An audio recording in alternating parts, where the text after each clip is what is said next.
Seja muito bem-vindo a mais um Rosadas Cash! Meu nome é Hugo Carvalho. Meu nome é Felipe Canazaro. Meu nome é Leandro Rosadas e hoje a gente vai mostrar pra você como você pode fazer sobrar dinheiro no seu supermercado. E não que seja uma tarefa muito fácil. Não é não, mas dá pra fazer. Mas a gente vai destrinchar um pouquinho desse assunto. E você que tá acompanhando, antes de mais nada, não esquece de dar like aqui embaixo, comentar pra gente o que você achou e clicar no sininho pra acompanhar essa e todos os outros podcasts que vai ter aqui no YouTube. E nas plataformas de Spotify. Caramba, eu nunca lembro de falar isso no início. Tá certo. No início é bom.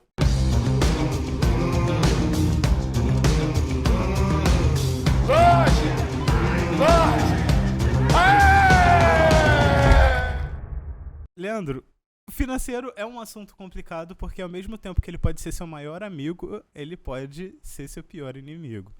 E uma das dúvidas que eu acho que mais que a maioria dos donos de mercado podem ter é: se eu fizer a compra certa, se eu comprar a quantidade certa, vai sobrar dinheiro no meu supermercado ou não necessariamente? 95% da probabilidade de não sobrar dinheiro está exatamente quando você compra errado.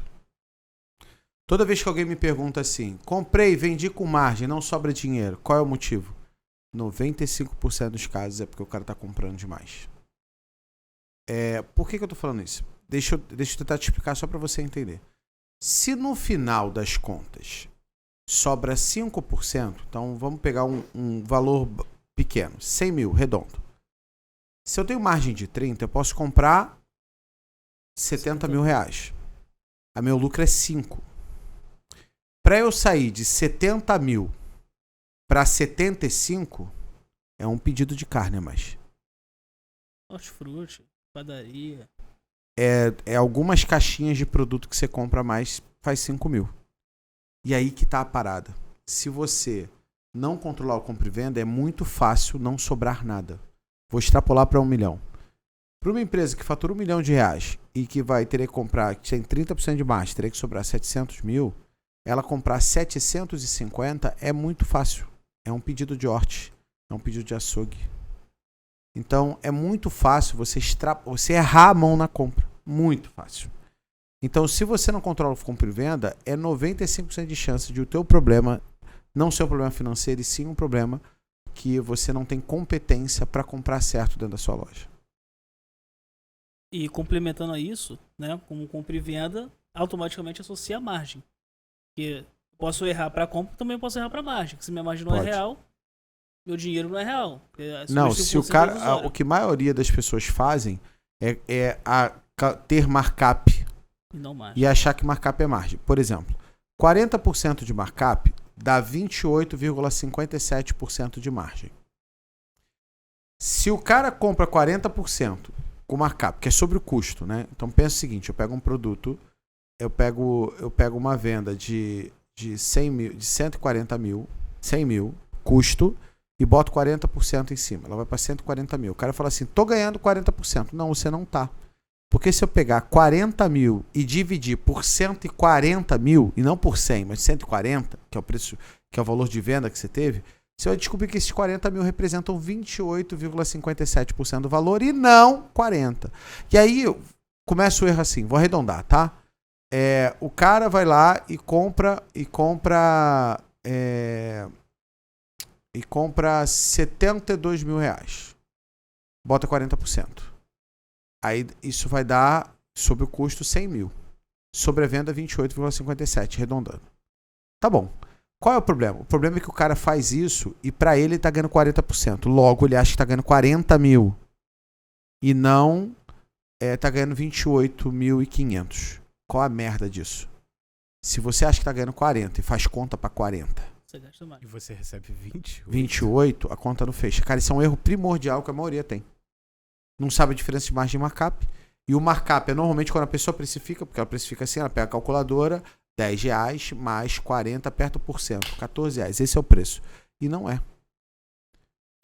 Só pra você ter uma noção, um produto que eu pegue por 10 reais e eu colocar 30% de markup dá 13 reais. E o mesmo produto de 10 reais, que eu botar 30% de margem, dá 14,30. dá R$1,30. Se eu extrapolar isso para centenas de reais, dá 14 mil. Se eu extrapolar isso para milhares de reais, dá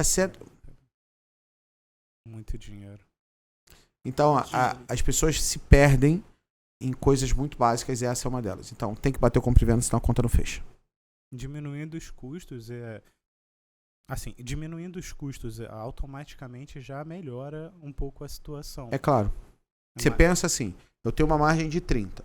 Então, se eu faturo R$1 milhão, eu tenho margem de 30, eu tenho 300 mil para pagar as contas, pagar imposto sobre algum dinheiro.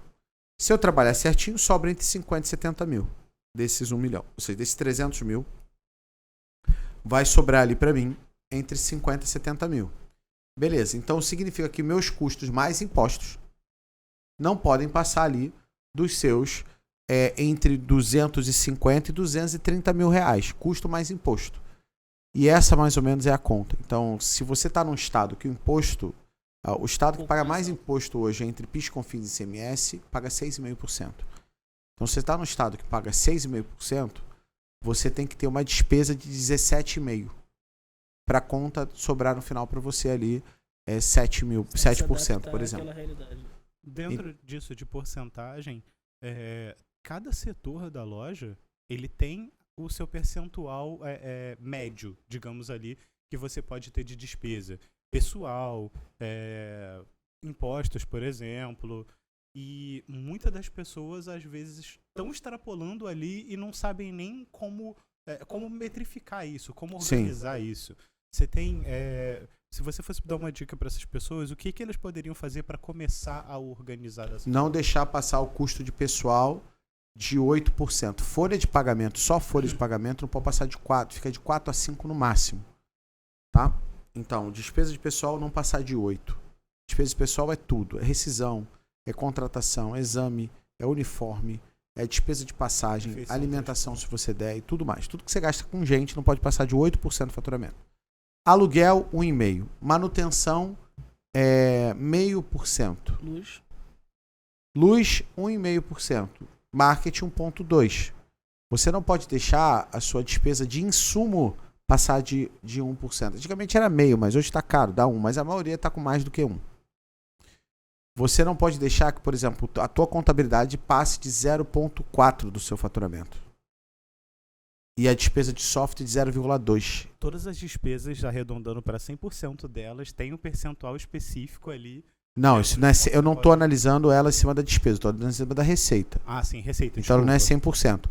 Então, se hoje minha margem é 30%, minhas despesas vão estar ali entre 18% e 20%. Se possível, menor que isso.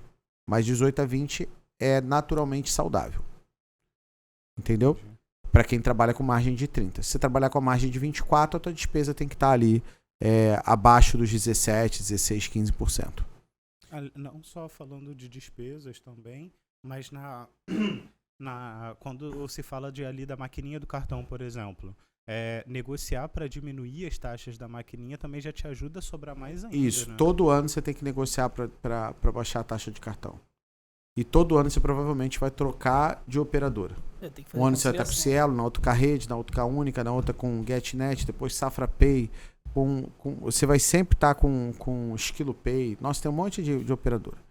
Mas você vai acabar trocando elas porque nenhuma operadora tem política de retenção. Então, se eu chegar para negociar com ela, não cai taxa. Porém, se eu for para outra, a outra tem política para pegar uma taxa mais barata para me trazer para ela. E aí, detalhe, no ano seguinte eu posso voltar para minha primeira operadora, porque ela vai me oferecer uma taxa mais barata do que a que eu tô hoje, para tentar me trazer de volta, para me pegar. Só que, por que ela não fez isso quando eu estava lá? Ela não faz. Então, você só consegue reduzir taxa em 90% dos casos quando você troca de operadora. Então, todo ano você tem que trocar de operadora, porque todo ano você tem que renegociar as taxas. E todo ano a taxa cai. Ele falou, então, das taxas dos cartões. Mas e as taxas e tarifas bancárias em si? A gente consegue reduzir isso de alguma forma? Consegue se você for no banco e renegociar seu plano seu pacote de serviços. Se você renegociar seu pacote de serviços. Se você for lá no banco, eles têm pacote de serviços dependendo do que você faz. Então tem banco que, por exemplo, não cobre Pix. Tem banco que tem lá uma taxa de cheques que você não vai usar se você não for usar é melhor você tirar. Então você tem que ir lá ver exatamente o que você usa em média por mês e renegociar as tarifas em cima disso. Mas, cara, não só essas as piores tarifas. As tarifas são aquelas que são cobradas sem combinado. Então, se você não faz conciliação bancária, o banco te rouba aí pelo menos uns R$1.000 e poucos reais de tarifa não combinada. E também ainda tem a chance de passar 10 mil na maquininha de cartão e você recebe 7,5. A gente aconteceu de ter 27 mil parado no Santander, numa outra conta do Santander, que eles jogaram para um outro lugar que eu não sei, que é uma conta de transição, sei lá que merda que era. Mas quando a gente descobriu que tava faltando esse dinheiro, caiu o dinheiro lá que... Cara, eu fico pensando, e se eu não falasse nada? O dinheiro fica parado para eles direto, né? E se eu não tô conferindo? Eu vou te ser muito honesto com você. 100% das empresas que a gente pegou para fazer um serviço de conferência de cartão, tanto é que hoje a gente, lá na Rosadas Consultoria, a gente tem um serviço, né, de fazer conciliação de cartão automatizado. Inclusive, se você quiser saber sobre como é que funciona o serviço de conciliação de personalidade, eu vou deixar o número de WhatsApp aqui, é só chamar ele aqui, a pessoa vai te explicar como é que funciona. E nesse serviço de conciliação, ele faz automatizado. Então, diariamente ele faz isso, vê o que está errado e manda para você, você já sabe, e aí você já pode cair no tapa. Até 3 meses, a maioria das empresas de cartão te devolve um dinheiro. Mais de 3 meses, você só vai conseguir recuperar o dinheiro se você for com ação judicial. Até 3 meses, você consegue ir a âmbito administrativo. Mais de 3 meses, você vai ter que ir para a justiça para cobrar. E, cara, eu já peguei a Cielo cobrando 17% de um cliente. E a taxa era 2%. Fora a questão de data de crédito. Às vezes, estipula uma data, você conta que vai cair aquilo ali. Se você não acompanhar, às vezes cai uma metade ou cai uma parte. Tem que olhar. E aí, muitas das vezes, você está contando com aquela venda, que aquele faturamento entre, mas aquele dinheiro não está entrando porque você não está olhando e as empresas estão fazendo. Desculpa a empresa de cartão, só me prova ao contrário, me prova que funciona. Eles dizem que é erro sistêmico. Ah, foi um erro sistêmico aqui, aí eles devolvem o dinheiro na hora. Só que se você não pegar... Você não vai ter de volta, não. Ficou no sistêmico. Nossa. E... Para isso, o fechamento financeiro ele faz toda a diferença. Se você faz, você acaba pegando, porque você vai fazer a DRE. Aí você vai descobrir que deu um lucro de 60 mil. Aí você vai lá, olha o teu fluxo de caixa e não tem os 60 mil. Aí você começa a olhar por quê? Por que não teve? Teve alguma saída que não foi? Estourei compra? Não recebi. Recebi quanto? Mas eu tinha que receber quanto? Calma aí. Por que eu não recebi? Aonde está? Aí você pega. Você vai então, o fechamento financeiro, ele ajuda a fazer sobrar dinheiro. É isso. Ele só precisa ser feito com constância para a pessoa... É imprescindível porque você pode achar sacanagem. E tem muita sacanagem no nosso segmento. Seja de banco, seja de máquina de cartão, tem sim. Olha, acho que é uma coisa importante a frisar isso, no tipo de fechamento. Né? Porque a gente pode fazer por caixa ou por competência. Se eu fizer por caixa, não necessariamente o que eu comprei agora eu vou pagar agora. Certo? Então, assim, na minha conta fecha bonitinho, porque eu comprei X, vendi tanto, mas eu não paguei esse tanto que eu comprei. Aí chega no mês seguinte, normalmente, a gente está falando de mercado, 14, 28 dias, 21 dias, vai vir um boletim ali de 20 e poucos mil, 30 mil, 40 mil, o mercado fatura 100 mil, isso vai ter um impacto gigantesco no financeiro do mês seguinte. Então não basta só fazer bem feito o fechamento, mas também tem que ter uma previsão de pagamento. É isso. Inclusive você tem essa ferramenta. Né? É isso. Uma coisa simples para o cara fazer quando eu for fazer fechamento do mercado, eu tenho que fazer 2 fechamentos ao mesmo tempo. Um é o fluxo de caixa, que é quanto eu recebi de verdade, quanto eu paguei de verdade. E outra é DRE, quanto eu vendi, eu não necessariamente recebi, porque uma parte desse faturamento é cartão para 30 dias e tal. Então é quanto eu vendi, não quanto eu recebi. E quanto eu paguei, qual foi o custo de mercadoria para eu vender o que eu vendi. Então, para vender R$1 milhão, eu consumi R$700 mil de mercadoria. Só que quanto eu comprei de verdade? Eu comprei 800 mil. Então, você comeu 100 mil do teu caixa. Vai aparecer essa merda da compra no caixa. Na DRE, vai ver que você deu lucro. Mas no caixa, vai ver que deu prejuízo. Vai ver que em vez de 300, está faltando... E aí, você vai falar, tá, mas qual foi o prejuízo? Eu comprei demais. Aí, a mercadoria está no estoque? Não tá, então estou sendo roubado. Então, você com esse relatório, com esses 2 relatórios, você começa a ter conclusão. E aí, falando um pouquinho sobre o que o Felipe falou. são coisas diferentes. Por exemplo, o compra e venda bater, compra e venda é quanto entrou de nota fiscal, ou quanto entrou de nota, porque não recebe fiscal porque está sonegando, e tem muita gente fazendo isso, não que seja certo, não concordo, mas existe. Quanto entrou de nota, quanto entrou de mercadoria versus quanto eu consumi de mercadoria. O que é esse consumo? No sistema é um relatório lá.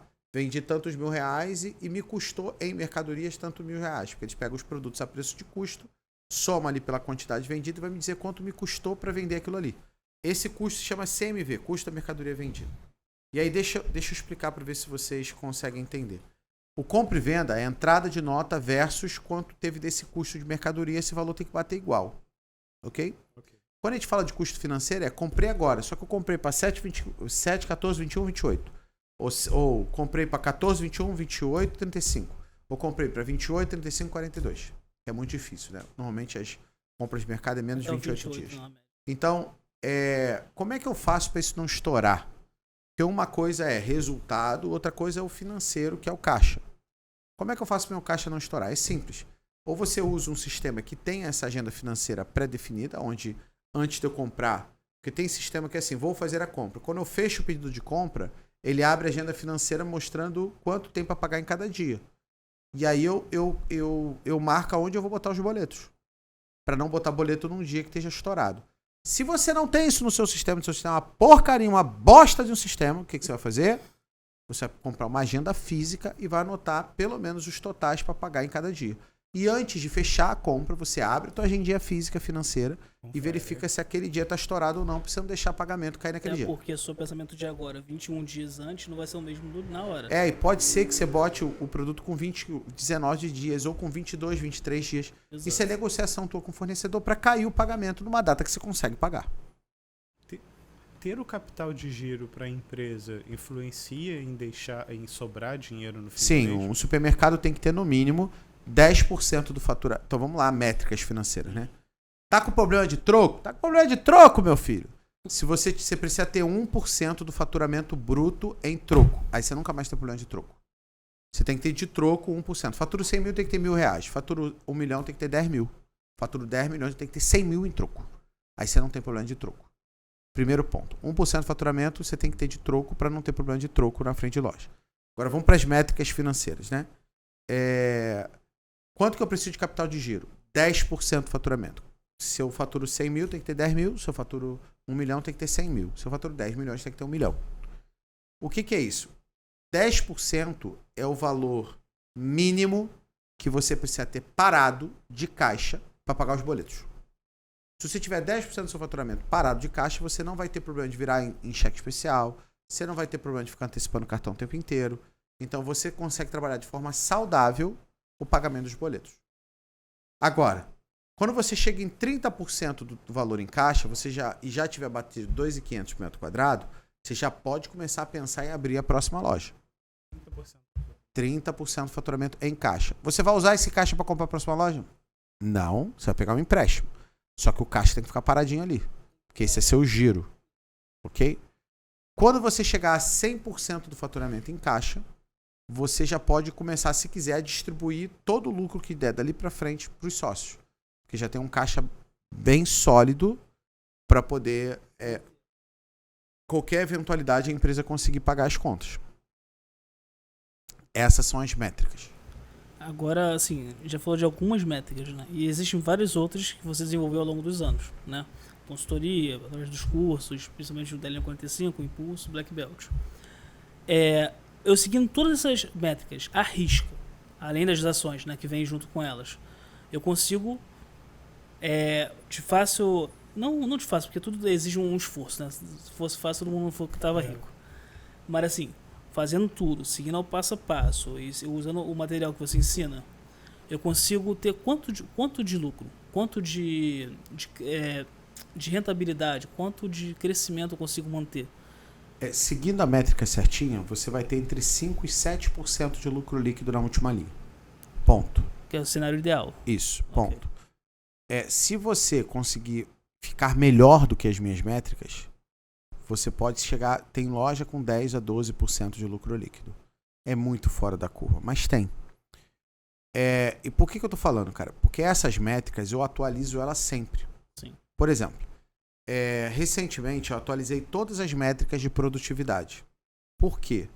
Porque a gente viu que muitos dos meus alunos batiam a métrica do faturamento por funcionário por departamento, todas elas, mas no final das contas a despesa de pessoal batia 14%, 12%, 10%. E aí mesmo eles sendo eficientes em quantidade de gente, não batia lá. Então o que a gente percebeu? Eu teria que mudar a métrica de produtividade para conseguir fazer com que a métrica de produtividade batesse com a métrica financeira. E aí a gente fez uma atualização dessa métrica, subindo em 20% todos os dados, que foi a média de crescimento de salário dos últimos 2 anos. E a gente fez uma atualização dela. Aí o pessoal falou, pô, mas você diz que tem que ser 2.500 por metro quadrado, isso tem 2 anos, você não vai atualizar essa métrica? Teve inflação. Eu falei, não. Por quê? Porque 2.500 por metro quadrado é o mínimo e não o máximo, o mínimo e nem a média, é o mínimo que a loja tem que bater para ter eficiência dentro da área de venda delas. Até hoje, o cara que bate 2.500 sobra dinheiro. Se você hoje bate 2.500 por metro quadrado, ou seja, R$2.500 de venda por metro quadrado de área de venda de loja, e hoje não sobra dinheiro, você está fazendo muita cagada. Provavelmente na margem, provavelmente na compra, ou você está sendo roubado. Ou tua despesa também pode ser que esteja alta, mas provavelmente não está. Normalmente, se está, é porque você está pagando empréstimo alto, mas não por causa do custo pessoal. Então, a gente atualiza a métrica porque ela não é uma média nacional. Eu não trabalho com a média, porque a média é para os medíocres. Qual o significado de medíocre? Aquele que está na média. Então, eu não trabalho com a média. A média nacional de venda por metro quadrado é 2.100 e pouco. A minha é 2.500. Por quê? Porque 2.100 e pouco não dá eficiência. 2.500 dá. Então, a minha média é 2.500. Porém, a média de venda por funcionário, por exemplo, no supermercado é 30 mil. É bom que seja mais... mas com 30 mil você consegue eficiência.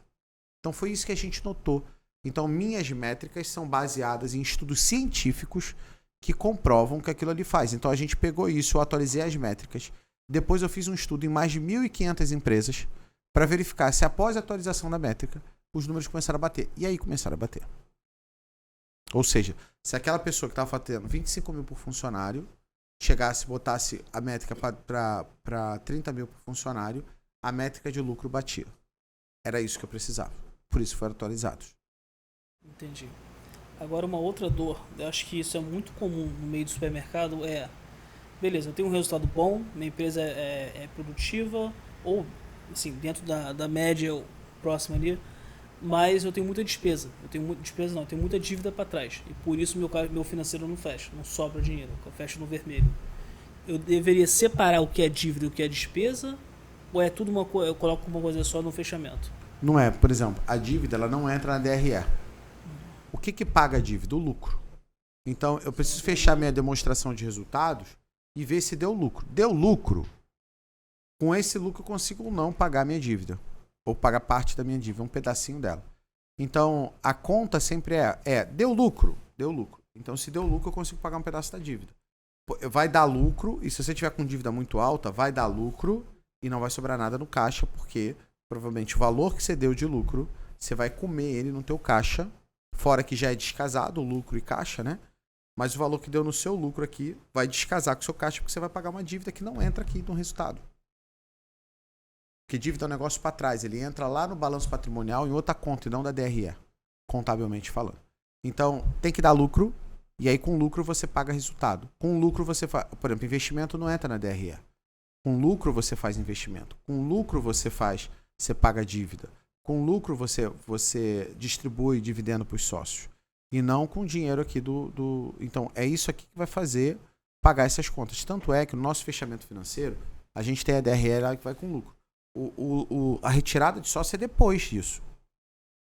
Depois do lucro. Eles botam a retirada do sócio como se eles tiram como lucro e botam lá como parte da despesa. Não é, pô. E aí muitas vezes o cara fala assim, Leandro, minha loja não tá dando lucro. Eu falo assim, quanto é que você tá tirando? 3% da venda da loja. Tua loja tá dando 3%, pô. Você tá tirando o lucro todo pra si, pô. Você não tá deixando lucro nenhum na loja, então ela vai quebrar. E aí, tá, como é que tá seus investimentos? Aí vai olhar, o cara tá pagando empréstimo do caralho, gigante lá, porque ele fez investimento. Não, e acaba entrando outras despesas pessoais que misturam com o mercado. Normal pra caramba. Então, assim, isso necessariamente tem que ficar separado e você tem que controlar isso separado. Uma coisa é despesa, outra coisa é dívida. Por isso, toda vez que a gente tem dívida, eu olho assim, tá, mas quanto deu sem a dívida? Tanto. Tá dando lucro. O negócio ainda tá saudável. Porque se a dívida, o negócio não se paga, o negócio não tá saudável. Então ele não vai pagar a dívida. Agora, se a despesa, se o fechamento dá resultado sem a dívida, aí eu tenho grana da grana que sobrou para poder pagar a dívida. Pode ser que a grana não pague a dívida. Aí é um outro problema. Eu tenho que tornar mais eficiente minha empresa, reduzir custo, aumentar a margem, subir venda, para ver se eu consigo alastrar isso. Vou contar um negócio que aconteceu esses dias aí, que eu fui atender um aluno. Aí eu falei assim, quanto você fatura? O cara, 1.100.000. Eu falei, qual é o tamanho da loja? Ele falou, 220 metros. Eu falei, 1.100.000, 200 mil, tá vendendo bem, tá vendendo muito mais de 2.500 metros quadrados. Ele falou, tô. Eu falei assim, quanto é que você tá pagando de empréstimo? Ele falou, 100 mil. Eu falei, fudeu. Acabou meu lucro. Acabou o lucro aí. Não paga.